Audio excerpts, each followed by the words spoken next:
السلام علیکم۔ زیادہ مرچ مسالے کھانے والے کو الرجی ہوتی ہے۔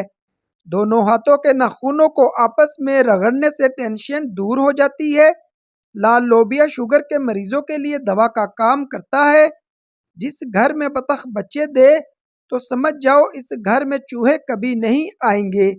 صبح کے وقت کچے کدو کی ایک ڈلی کھانے سے بلڈ پریشر نارمل رہتا ہے۔ آدھے سر کا درد ہو تو کدو کے تیل کی مالش کریں۔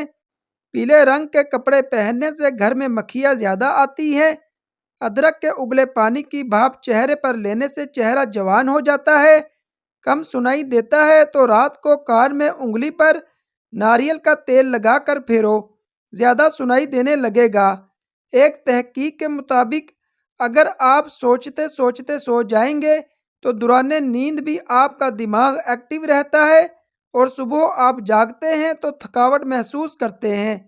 صبح اٹھتے ہی پالک کے پتے کو دیکھنے سے بینائی تیز ہو جاتی ہے۔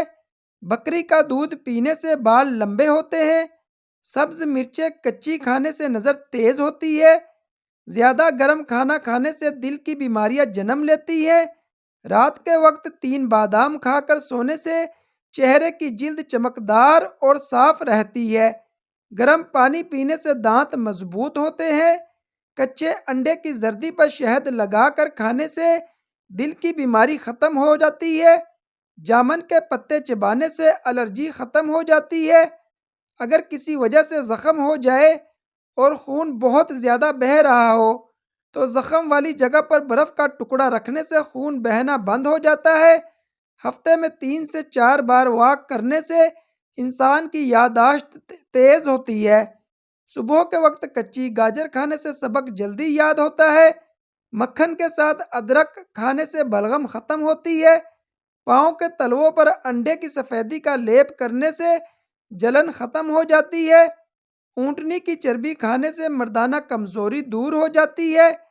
مچھلی کو تلتے وقت اگر گھی میں تھوڑی سی اجوائن شامل کر لیں تو مچھلی کی بو خود بخود ختم ہو جائے گی اور ذائقہ بھی اچھا ہو جائے گا۔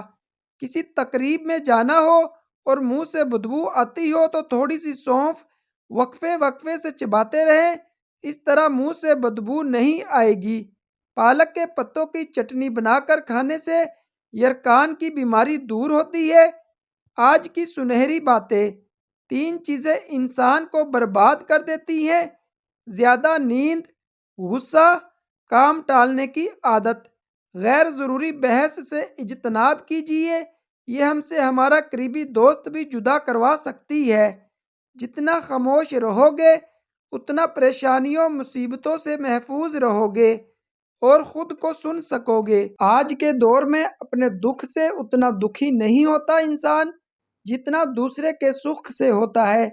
اختلاف کے باوجود احترام سے پیش آنا کمزوری نہیں، خاندانی ہونے کی دلیل ہے۔